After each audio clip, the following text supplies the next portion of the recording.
There's nothing unlawful with adding caste as a protected category, but it's completely unlawful to create the kind of employee liability that's occurring with the kinds of discrimination complaints that we're seeing from caste-oppressed workers. I am Executive Director of Equality Labs, and we are a Dalit civil rights organization. That means that we worked with people who are oppressed by the caste system, one of the oldest systems of oppression in the world, analogous to race, but is similarly a social fiction just like race. So people at the top decided to write that they were better than all of the people at the bottom, and they divided a society up into differing castes that had, lowering levels of spiritual purity and access to resources in society. Every hour, 3 Dalits are murdered, 2 are raped, and many houses are burned in our homelands in South Asia.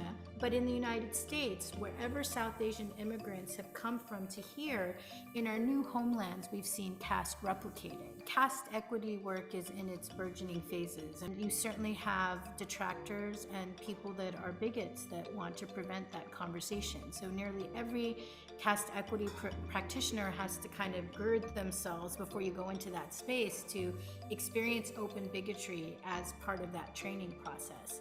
We need government remedy around this issue, because even though governmental bodies like the DFEH understand caste to be a protected category, when it's explicit, companies then can't do what Google did, which is selectively to enforce the policies that they have to prevent harm in the workplace from exempting Dalits and Dalit leaders around this issue. If this could happen to me, who was like an outside consultant, imagine what conditions Dalit workers are facing in companies like Google.